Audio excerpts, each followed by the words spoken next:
หยุดไม่อยู่แล้วครับเบสวรรค์ FC ของเราจากนัดแรกว่าโหดแล้วนัดที่2ในรอบ16ทีมรายการปัญญีอีลีทคัพ2026ที่เซี่ยงไฮ้น้องๆจัดไปอีก10ประตูถล่มเจ้าถิ่นยับเยิน10-2นี่คือการประกาศศักดาของเด็กไทยลาวให้คนทั้งโลกเห็นชัดๆครับไปดูไฮไลท์การถล่มประตูสุดมันในนัดนี้กันเลยโอ้ถือเขายิงก็แล้วจ้ากันเนาะนะครับกับกองหลังซ่ากันถึกยิงขึ้นนำก่อนละเป็นครั้งแรกนะที่ถึกขึ้นนำก่อนลองเบิ่งน้องๆสิกลับมาได้บ่เกมนี้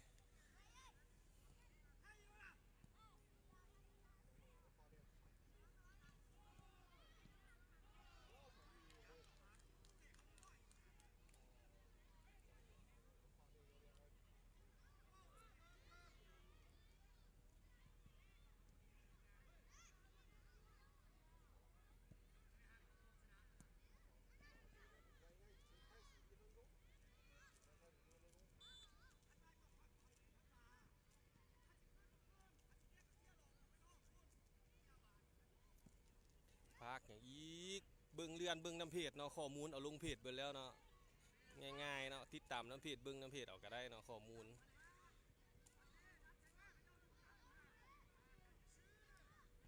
น้ำเพจก็ลงเรื่อยๆเนาะไปเลื่อนอ่านให้หน่อยนึงสบายแล้วเนาะ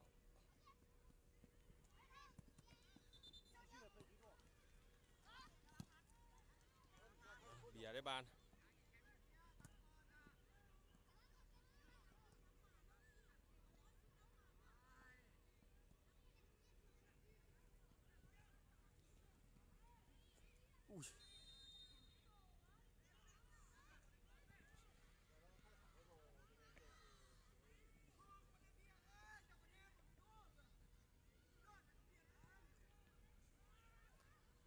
ตอนนี้ถึกทีมคู่แข่งนำไปแล้ว1-0ตอนนี้ยังมีเวลาเอาเบียร์ได้บานเอ้าโอ้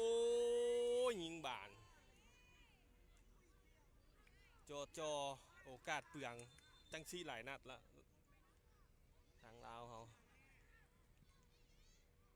มีโอกาสจบบ่ได้ไม่ค่อยว่ะจะเสียบคือเก่าปกติได้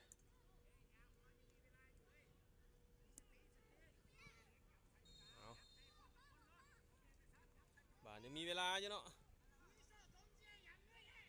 ไม่บ่ได้ว่ะเบิ่งดูเดี๋ยวได้เช็คบัตรนึงครับ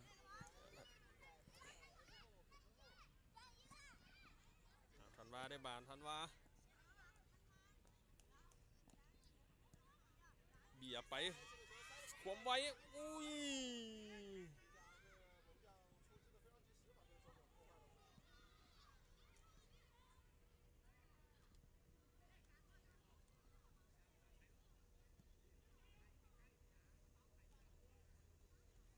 บานมาที่มาเจมได้บานออกมาที่หมายเลข12ปาเต้โอ้ปาเต้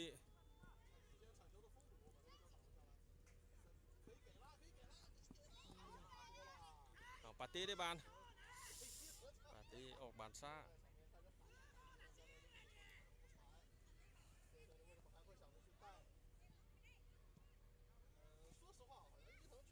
ไม่มีปัญหาเนาะเมื่อเดี๋ยวปรับไม่บ่ได้เสียงกับเบิ้งสดกับบ่เป็นอย่างตีฮัลโหล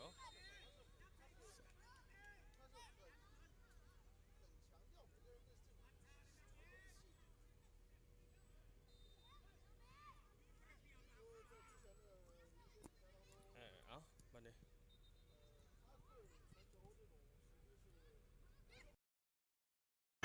ฮัลโหลเทสเสียงได้บ่เนาะบัดนี้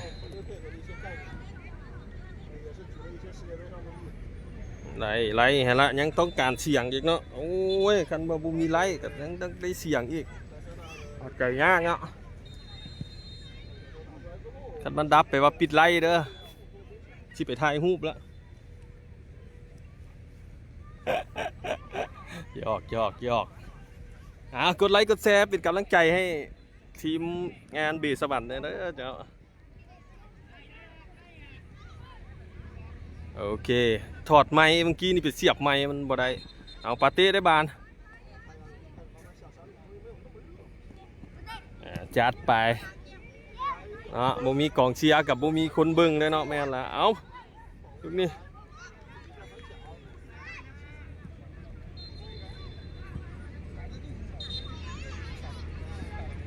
ฟ้ามืดบาทเดียว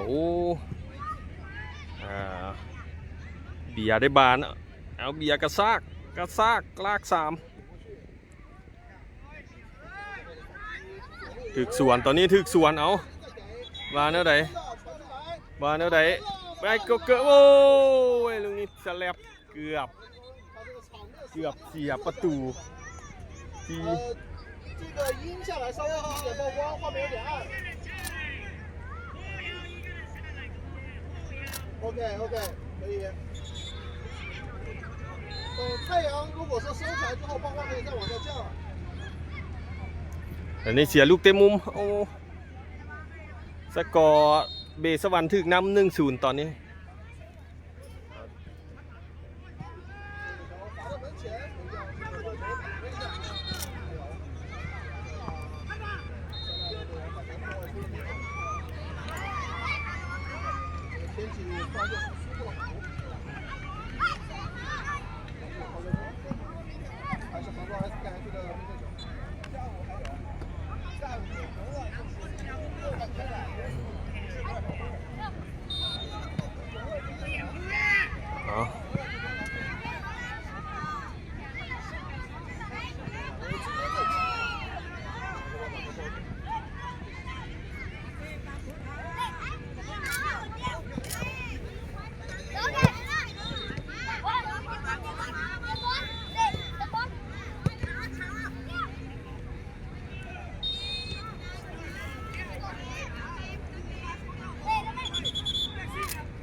เอาสู้ไหม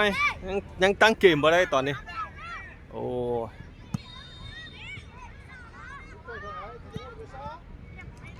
เกมได้บาน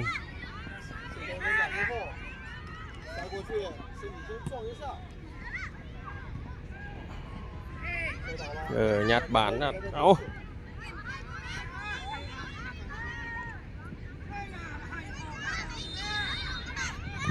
เตะ8เตะเก็ตฮับ1เป็น8คนเจ้ามีล้ำหน้า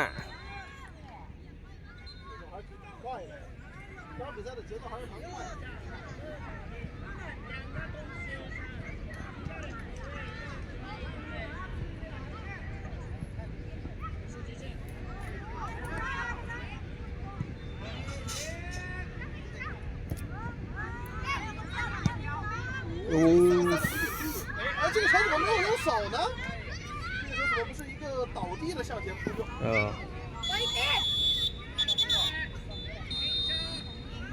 ต่ำเขาฟาวเนาะปาเต้ลูกนี้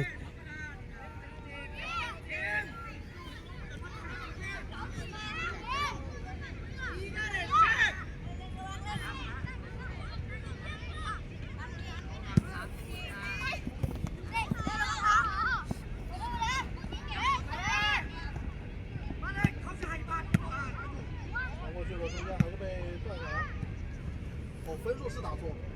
分数是错的，分数是错的，这就已经，我的。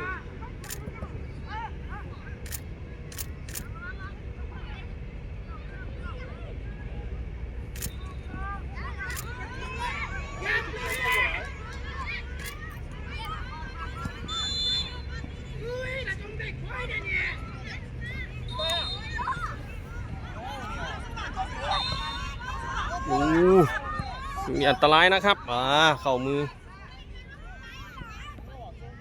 บานออกมาที่เจ้าเบียร์ถือกลุ่มเล็กโบไหวลุงนี่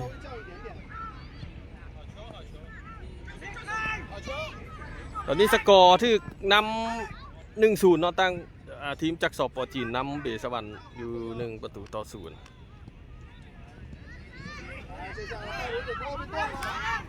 ปาเต้ได้บานตอนนี้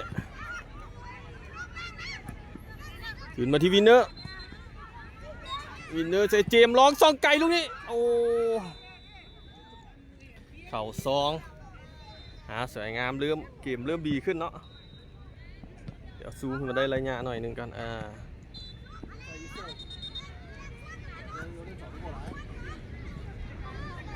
ยังต่อเกมกันบ่ได้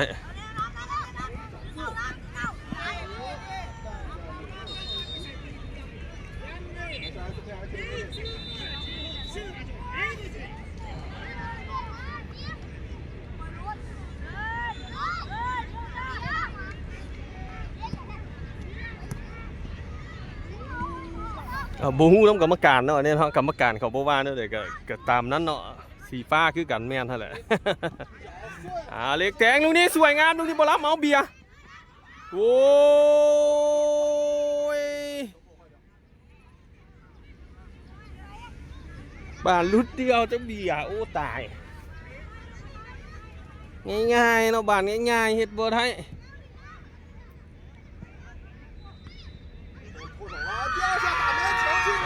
เอาแก้ตัวได้ลูกนี้คุกคิกนำมา1-1ละเอา1-1แล้วตอนนี้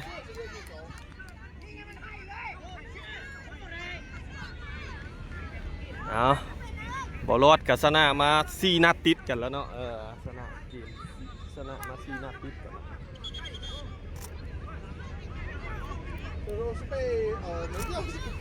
เกมเตะดุนอยู่เนาะเกมเตะดุนอยู่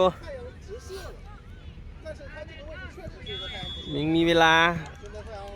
บานเด็กน้อยเอาอย่างไรเนาะซึ่งมาให้มันโตกันคือผู้ใหญ่เอาแท้ว่ามันกับปิ่นไปบ่ได้เนาะบานมันก็ต้องมีจังหวะผิดพลาดกันเป็นเรื่องธรรมดาเด็กน้อยคำว่าเด็กน้อยเนาะ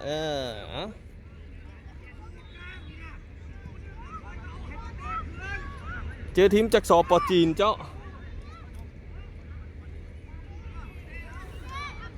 ทีมจากไทยเพิ่นกับผู้เป็นแชมป์กลุ่มเนาะ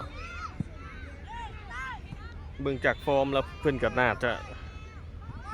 เข้าซิงนะทีมจากไทยเพิ่นแข็งบานกองหลังเคียบานบ่เด็ดขาดทีมน้องๆไง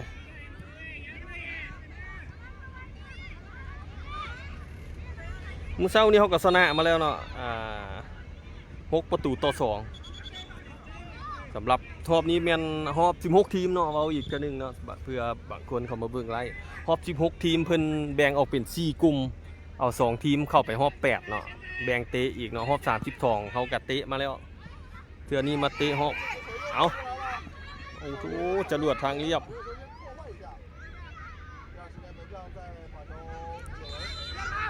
เกมได้บานมาให้ปาเต้เฮ็ดจังไดโอ้ปาเต้วินเนอร์ลองซองไก่ลูกนี้โอ้ยเกือบได้รุ่นหน่อยนึง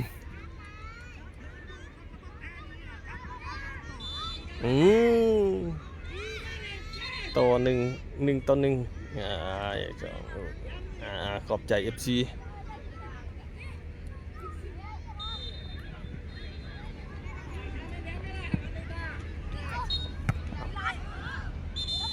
ตีตั้งละ25 นาทีเนาะท่านผู้ชมโอ้ถือว่านักบานทัวร์นาเมนต์เนาะ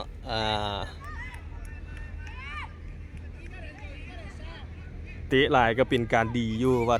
ได้เตะหลายแต่ว่าบานทัวร์นาเมนต์มันมีขันมีรางวัลมันอยากนักหน่วงเนาะสำหรับน้องๆเยาวชนบานได้ทุ่มช่วงนี้กองเชียร์เนาะกองเชียร์ทีมมาเชียร์เข้ามาสู่เกมกันต่อ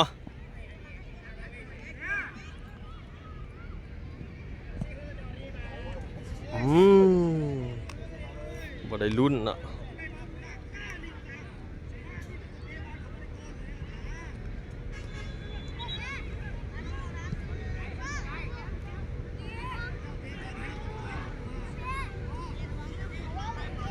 ตอนนี้สกอร์1-1อยู่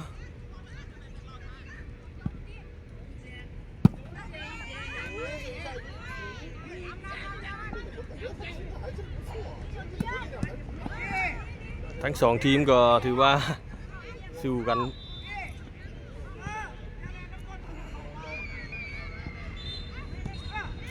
บานสู้กันที่แดนกลางอเล็กได้บานอเล็กมาที่เจมออกมาทางเบอร์12ของเบสวรรค์เฮาตั้งเกมใหม่มาที่ธันวาพลิกไปเลยปาเต้1-2บ่ได้ลูกนี้เอาถึกสวน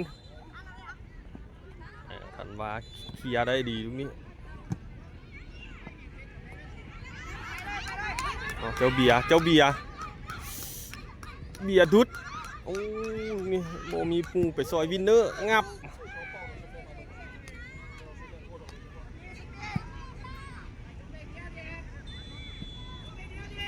เบิ่งสภาพร่างกายน้องๆแล้วเตะมาเป็น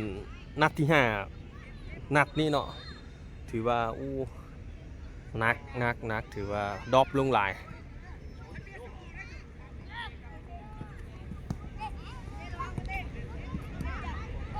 ปาเต้ได้บานปาเต้จับบานห้างตัวลูกนี้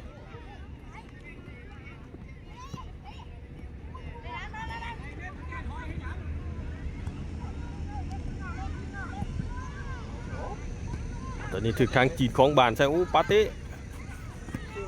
จังไหนทันวะวินเนอร์งามกรรมการนี่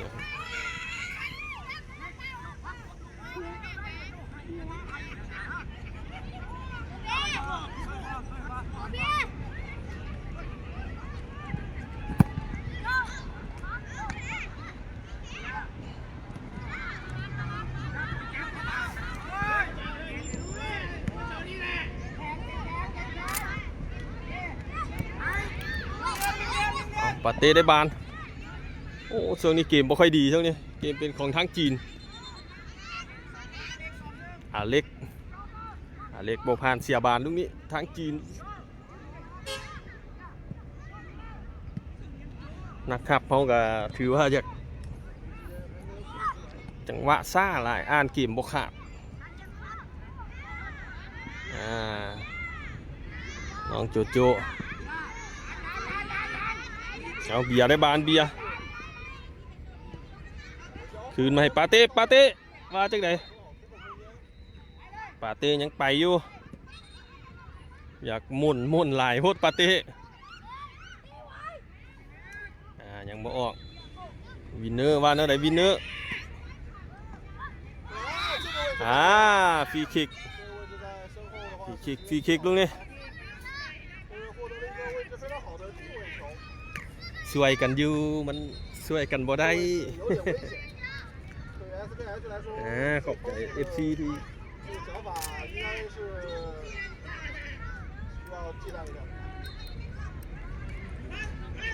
จากว่านี่ก็ได้รุ่นเนาะ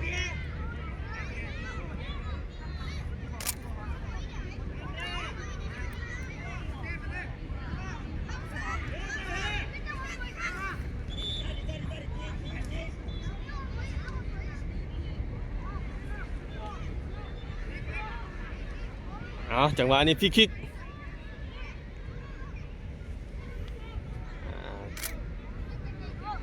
โค้ชอเล็กส่งเปลี่ยนตัว2 คนลงมา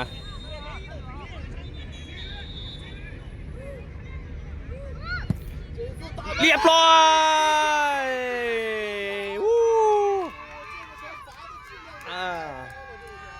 ขึ้นนำไปแล้ว2-1พี่คิกเนาะเจ้าเบียร์ซัดเข้าไปลูกนึง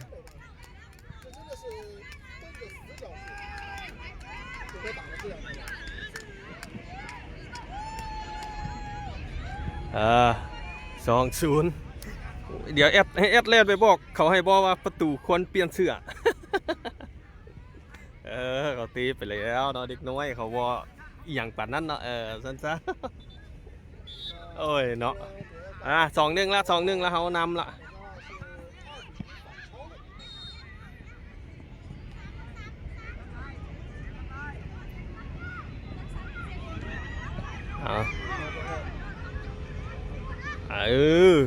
ตักบานเนี่ยเราบอกนะครับเอาเกมเริ่มกลับมาละขออีกลูก FC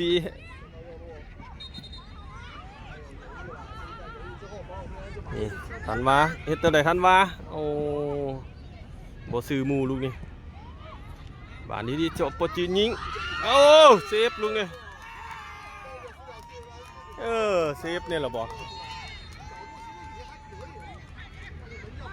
เซฟได้ดีลูกนี้เซฟได้ดีกวนถือว่าใหญ่ได้เนาะท่านผู้ชมกวนถือว่าใหญ่เนาะเติบ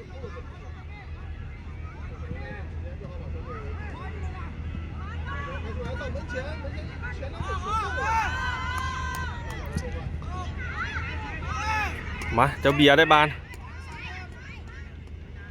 วินเนอร์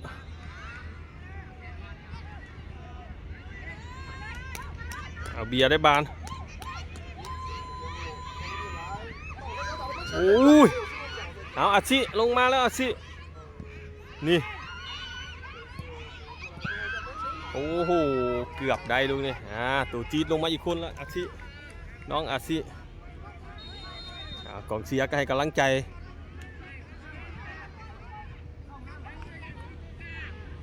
กองเชียร์มีเอื้อยเพิ่นเนาะอยู่ที่เมืองนี่เนาะเพิ่น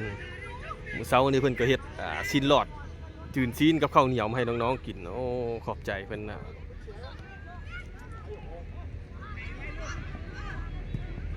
เจมร้องซ่องโอ้โหแป๊กหน่อยนึงวินเนอร์ถึงมือนะครับทีมมาให้เบียร์เลย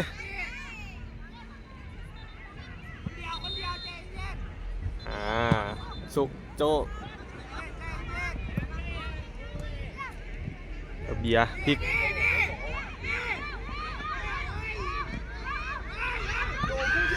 เรียบร้อยนี่3-1แล้วนี่โอเคกองเชียร์ได้ฮีเลยเกมเริ่มไหลแล้วเนาะมันตื้อๆแต่ช่วงทำอิฐเฉยๆ3-1แล้วตอนนี้ใกล้จะเบิดเวลาครึ่งแรกแล้วท่านผู้ชม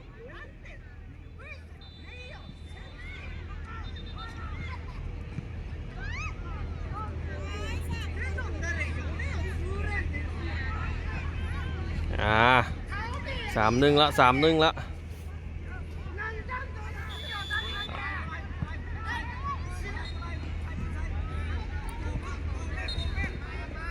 จะก่อ3-1ละ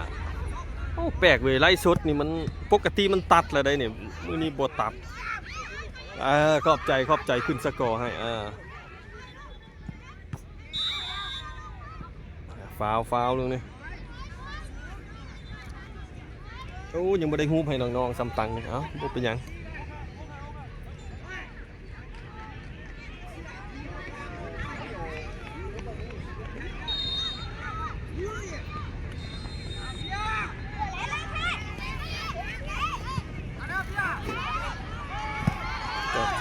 สวยอาชิเจมออกไปให้วินเนอร์ทั้งขวาวินเนอร์คืนมาเจม 1-2 บ่ได้วินเนอร์เจ้าคิมคืนสั้นหรือบ่โอ้เกือบไปยังกึกกักกับยูโนบานแดนหลัง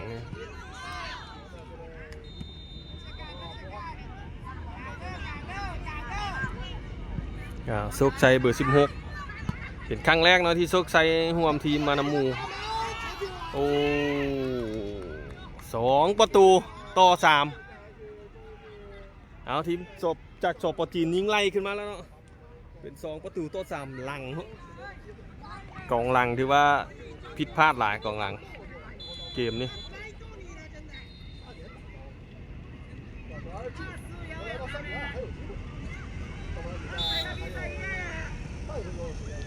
ถือว่าสูสีเนาะ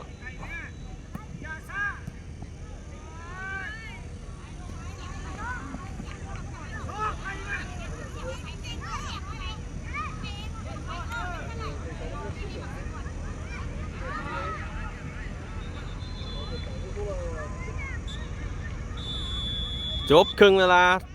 ทีหนึ่งสกอร์3-2เด้อเจ้าสกอร์3-2พักเบรกกันจัก 2-3 นาทีเสร็จ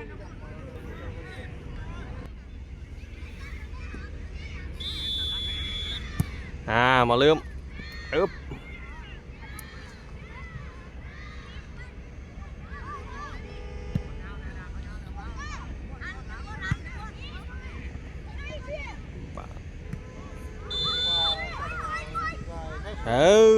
ให้เสียงกันได้แล้วนะครับมาเริ่มครึ่งเวลาที่2เอาเจ้าเบียร์พักอาศัยพักไปโอ้ยกรรมการให้บัตรเหลืองให้ลูกโทษเอาได้ลูกโทษลูกนี่ได้ลูกโทษมันมีคนมาเนาะท่านผู้ชมมันคนเดียวเนาะมันเอาเรื่องงบประมาณนั่นแหละเนาะโมเมนต์ง่ายเนาะการไปแข่งขันอยู่ต่างประเทศเนี่ย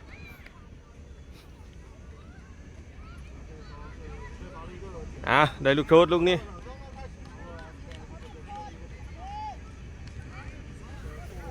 จะเบียจะใส่สกอร์ให้เบสวรรค์ขึ้นนำได้อีกทีมหรือบ่เนาะ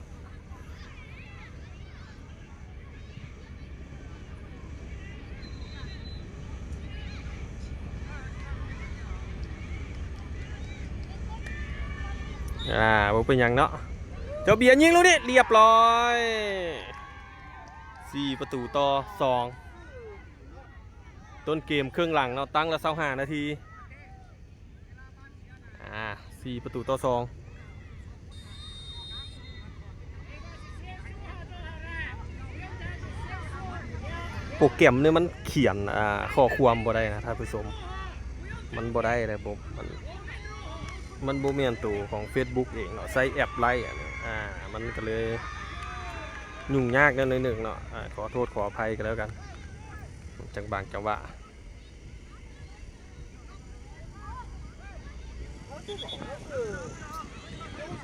ล้มกันเนาะเสียประตูเท่าใดแม่นล้มกันเนาะน้องๆจากสป.จีนแก้เกมกันเองก่อนเพิ่นว่าตอนนี้สกอร์4-2โดยขอบใจเขียนไว้ให้แน่เจ้าเพราะว่าทั้งเฮาพิมพ์บ่ได้เนาะมันเป็นน้ำโปรแกรมเพิ่นเนาะขอโทษขออภัยกันแล้วกันเนาะมาเริ่มกันต่อ4-2เนาะฮอบ16ทีมนัดที่2ซึ่งก่อนหน้านี้เตะฮอบแบ่งกลุ่มฮอด32ทีมมาแล้วเนาะและเพิ่นเอามาเตะฮอบ16ทีมอีกกลุ่มหนึ่งมี4ทีม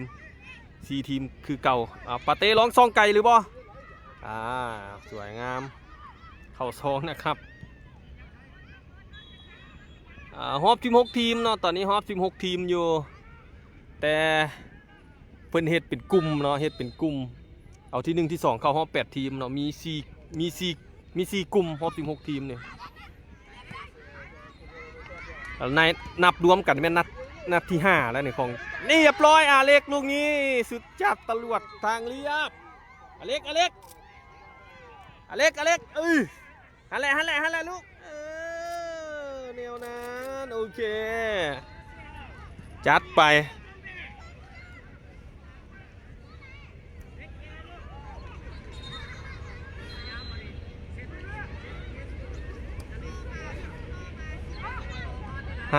เนาะท่านผู้ชม5-2แล้วตอนนี้มันจะล้มกันอีกแล้วเนาะเสียประตูล้มกันก่อนเพิ่นว่าโอเค5-2ถึกละอเล็กจรวดทางเรียบเนาะเบอร์เซาเนี่ยสุดยอดยิงแบบนี้ถึกใจพ่อเพิ่นแหละเนาะตอนนี้สกอร์นำไปแล้ว5-2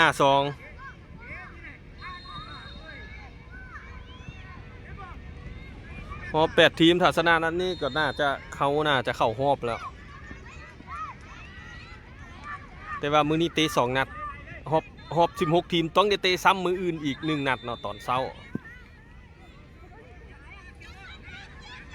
บ่เข้าใจไฟจัดคือกันเพิ่นคือบ่จัดให้เตะแล้วมื้อนี้เลยทั้งที่เวลายังเหลืออยู่ดึงเวลาให้เฮาเตะอยู่ บานเป็นที่อาชิแมนไปเบียร์เรียบร้อยไปแล้วเนาะ6 ประตูต่อ 2จัดไปเจ้าเบียร์เริ่มไล่ละ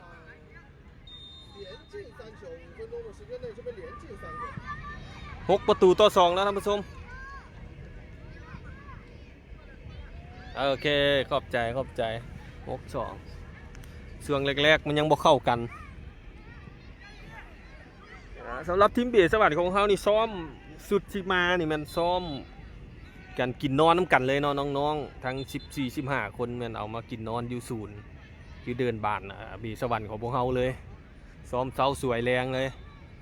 ถือว่าโหดซ้อมโหดหลายกับน้องๆโบแมนเนาะซ้อมโหดหลาย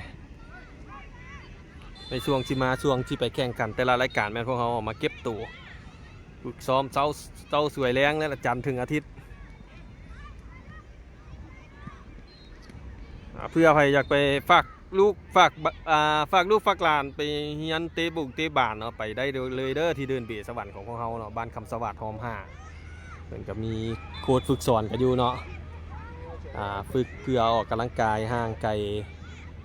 โทรศัพท์เนาะให้หลานน้อยของท่านไปฝึกได้ถ้าเตะเก่งพวกเขาก็มีคัดกันขึ้นมาเนาะคัดกันเพื่อเกี่ยมเอาสุดไปแข่งขันแต่ละยูเนาะเจ้าพวกเขาก็มีการแข่งขันเคลื่อนไหวกันตลอดอยู่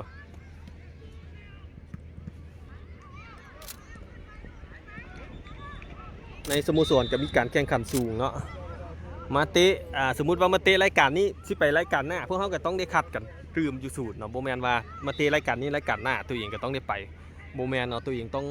พัฒนาตัวเองตลอดเนาะสำหรับนักเตะเพื่อจะได้ไปร่วมแข่งขันคันติดแล้วฟิวแบบว่านั่นเลยติดแล้วคิดว่าตัวเองสิติดแล้วนะโมมาซ้อมมาอย่างโอ้อาจารย์อเล็กตัดเลยแบบนั้น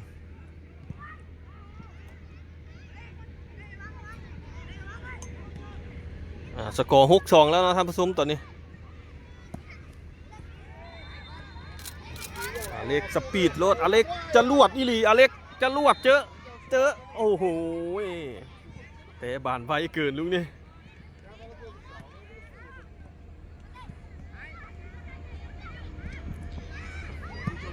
เรียบโอ้โหติดเซฟเลยเนี่ยตอบแทนนะ FC ตอบแทนนะขอบใจหลายๆ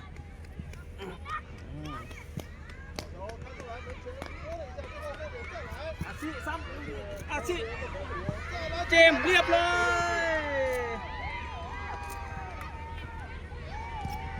เกตประตูต่อ0เจ้าเจมหมายเลข8เกตประตูต่อ2เอาวางผิดขอโทษ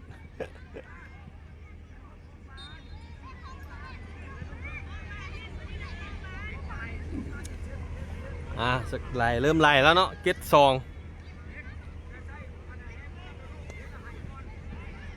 เห็นแล้วให้เจมเห็นแล้วให้จึงบ่เมื่อยลูก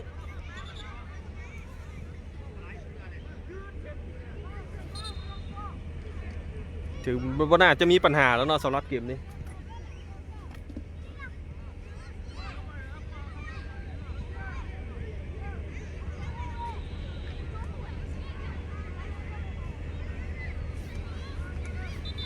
33 นาทีแล้วท่านผู้ชมผ่านไป33 นาทีแล้ว43 33 35เกต2เกต2แล้วเนาะบอก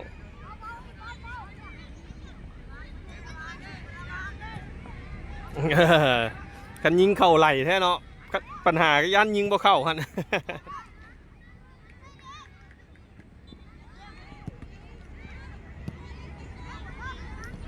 เจียมเบียร์ได้บานเบียร์เตะลูกเนี้ยบ่ทันโอ้ยว่าจังได๋กรรมการฟาวก่อนการในฟาว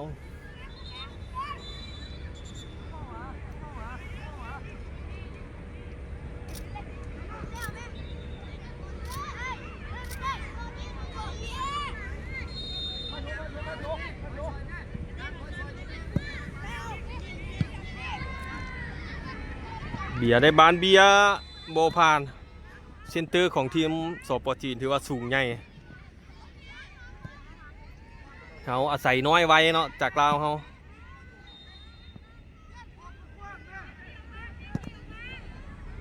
เจ้าเบียร์เอาเจอกันใหญ่เจอใหญ่เอาถึกเตาะไปที่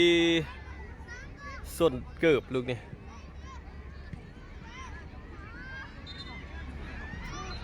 แต่ทันวาจะขอร้องซองแล้วลูกนี้ทันวา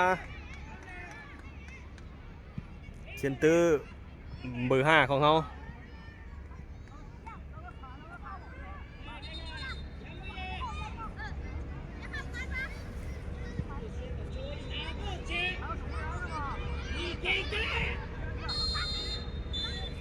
ตอนนี้สร้างสอบโปรจีนเปลี่ยนผู้รักษาประตู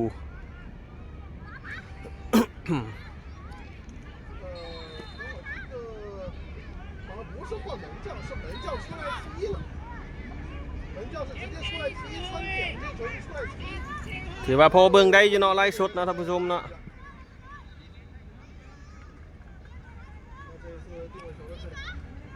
พอแก้คัดไปพอได้เชียร์ทีมบ้านเฮานำกันขอบใจ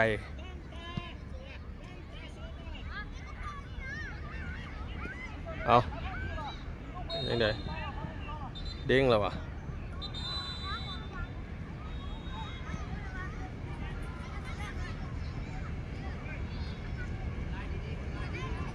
โอ้ขอบใจเอา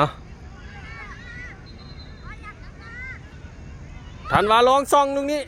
เรียบร้อยโอ้นี่ข้าไม่อย่างเนาะ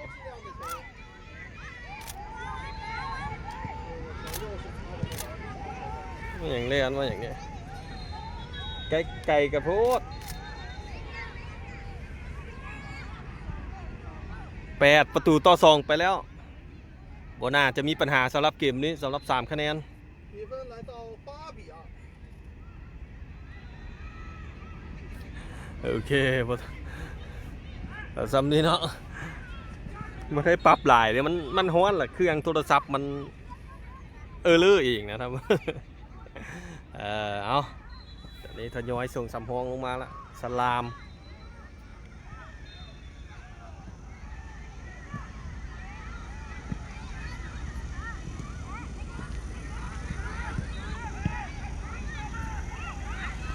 ปาเต้แทงดูนี่เอาเอ้ยเรียบร้อยเบอร์เช้าอีกแล้วเบอร์เช้าอีกแล้วจักทามาอย่างเนาะทาไม่อย่างอเล็กทาไม่อย่างนี้ เอ้เจ้าอเล็กบวกไปอีก1เวลาใกล้จะหมดแล้วเนาะท้ายเกมละ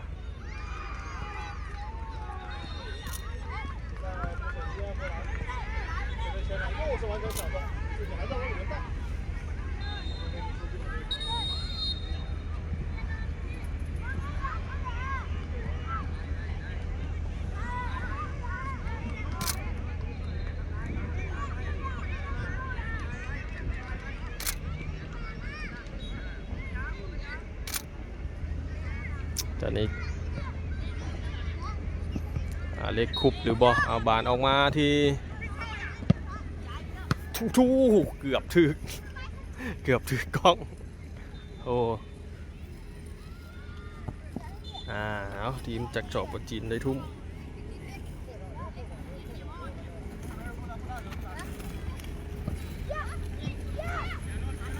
ไปต้นกล้าลงไปไหม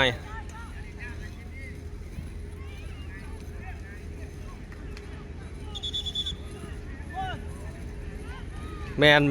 เป็นทีมแรกยิงก่อน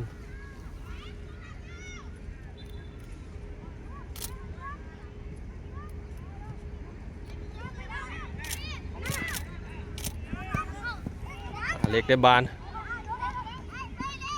V วินเนอร์ให้สลามบ้านเนื้อใดสลาม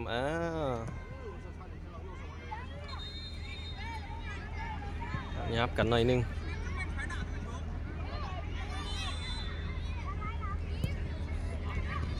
โอ้สลาม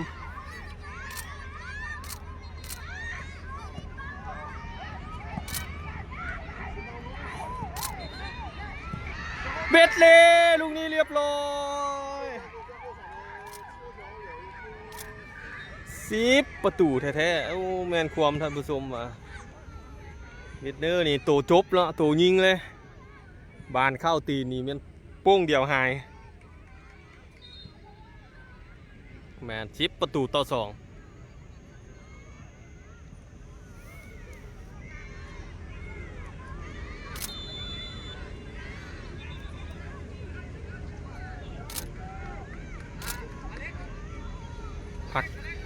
พักอเล็กออกพี่เลยอเล็กออกพี่เลยสุดยอดลายลูกสุดยอดลายคอยย่างไปเวลาชิเบิร์ดแล้วลูกพักอเล็กพักเจ้าเบอร์12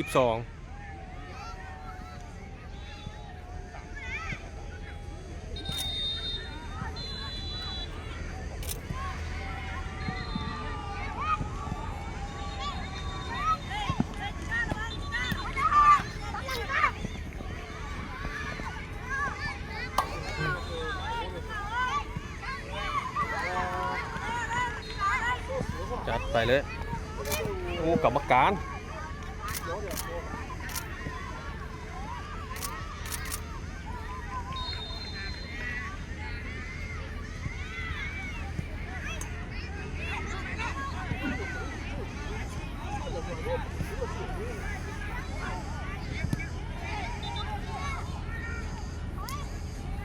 เวลาคือบัดกายแล้วคือว่าบ่เบิดปานนี้จานขอบใจ FC ที่ติดตามรับชมรับฟังเนาะผิดพลาดตัวใดขอโทษขออภัยสำหรับเกมในมืออื่นตอนเช้า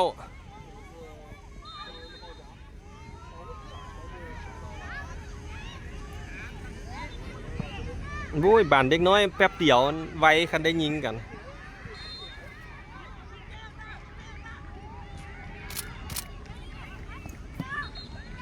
นี่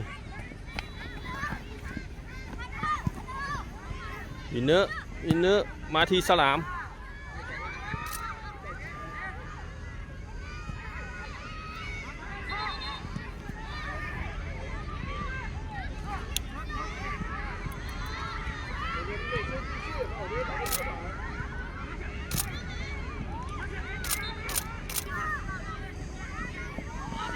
คิม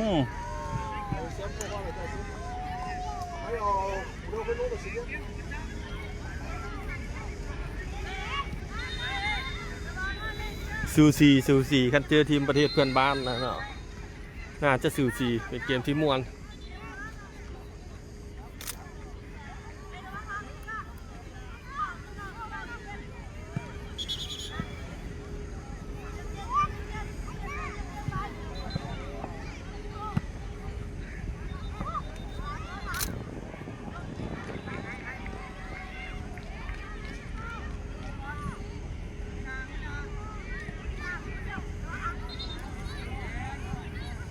ทีคิมมาที่วินเนอร์สลามโอ้สลามตัวน้อยๆไวเนาะโอ้โหวินเนอร์ลองซองไก่โมเบลเล่เนาะ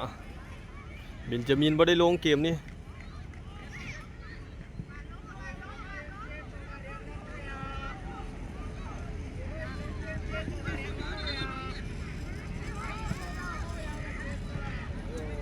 เจ้าสลามบุก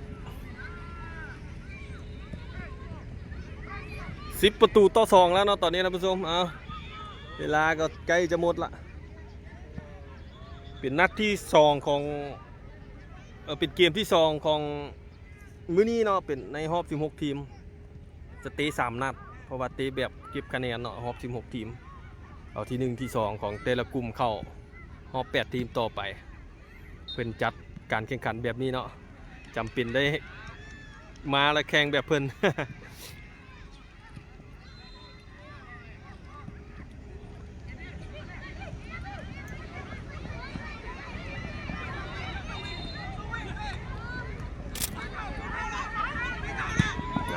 ดักได้สวยสลาม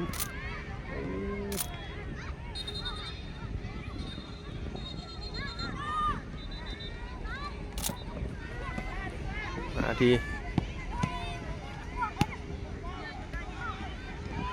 ถือว่าได้ลงกันครบทุกคนเนาะสำหรับมื้อนี้บ่ได้เตะแล้วมื้อนี้นัดสุดท้ายแล้วเจ้านัดสุดท้ายแล้วมีแต่มื้ออื่นเช้า7 โมงเช้า7 โมงเช้าบ้านเขา8 โมงอยู่พี่เนาะเจ้า7 โมงเช้ามื้ออื่นเตะ2 นัดนี่ก็เถอะลอยแล้วเนาะตั้งละ25 นาทีแมตช์หนึ่ง50 นาทีโอ้เด็กน้อยบ่ฟิตอีหลีนี่บ่ไหว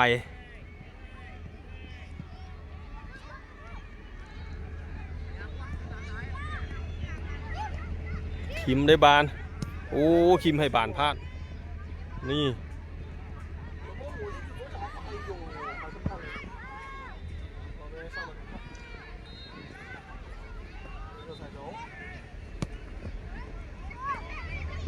เอาสลามให้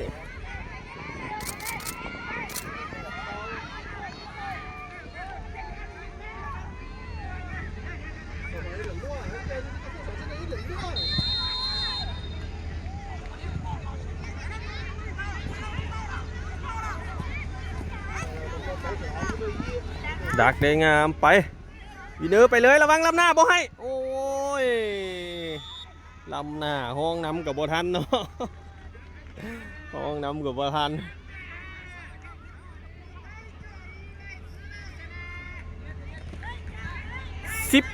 เหรอสกอร์10-2เจ้า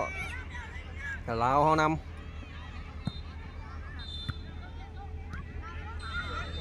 สลามสลามมา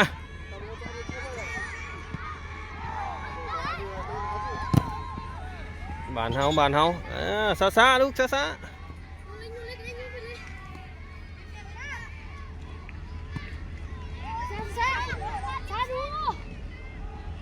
แมนฮ้อนหลายแอดก็สิเป็นวินเลยนี่ อากาศเย็นขึ้นแล้วนี่แรงมาFC ต้นกล้ากับมาต้นกล้าสู้